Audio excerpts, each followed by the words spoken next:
இந்த சீமை கருவேல மரங்களை பார்த்தாலே நம்மளுக்கு வல்லம் குளம் தான் ஞாபகம் வரும். 100 அடி குளங்க. கிட்டத்தட்ட ஒரு வருஷத்துக்கு முன்னாடி வந்து பார்த்தீங்கன்னா 100 அடி குளத்தில் ஒரே ஒரு அருவாவை மட்டும் வச்சு அந்த 100 அடி குளத்தில் உள்ள எல்லா சீமை கருவேல மரங்களையும் நம்ம அகற்றி இப்போ அந்த வல்லம் குளம் வந்து பார்த்தீங்கன்னா ஊற்று நீரை எடுத்தாச்சு. இன்றைக்கு அந்த வல்லம் குளம் கொஞ்சம் பராமரிப்பு இல்லாமல் தண்ணி இருக்குது, ஆனாலும் பராமரிக்க ஆள் இல்லாமல் இருக்குது. நம்ம கடந்த 1.5 வருடங்களுக்கு மேலே அந்த குளத்தை நம்ம பராமரித்தோம். வல்லம் மக்கள் எல்லோரும் சேர்ந்து தான் அதை பராமரிக்கணும். மிக விரைவில் பாருங்கள், அந்த குளம் மீண்டும் ஒரு உழவரப்பணியை நம்ம மேற்கொள்ள போகிறோம். கண்டிப்பாக இந்த சீமை கருவேல மரங்களை பார்த்தோன்னே எங்களுக்கு அந்த ஞாபகம் வந்துருச்சு. ஒரே ஒரு அருவாவை மட்டுமே நாங்கள் வந்து பயன்படுத்தி அந்த குளத்தில் உள்ள எல்லா சீமை கருவேல மரங்களையும் அகற்றி அந்த இடத்த நம்ம சுத்தம் பண்ணோம்.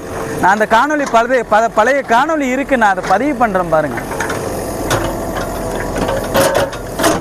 இன்னைக்கு மாமன்னன் ராஜராஜ சோழனுடைய அம்மா பிறந்த ஊரான வானவன் மாதேவியார் பிறந்த ஊரில் ஒரு அரசியோட சிற்பம் இருக்குது. அந்த சிற்பம் இருக்கிற இடத்துல தான் இந்த பணியை வந்து மேற்கொண்டுட்ருக்கோம்.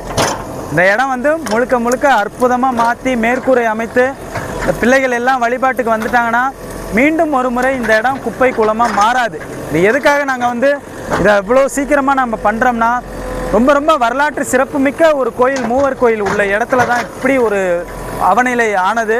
உடனே அடுத்த நாளே வந்து இங்கே இருக்கிற குப்பை குளத்தெல்லாம் அகற்றி இங்கே வந்து பூமிக்கு அடியில் புதைந்திருந்த சிற்பங்களையும் எடுத்து மேலே வச்சு வழிபாடுக்கு கொண்டு வந்தாச்சு.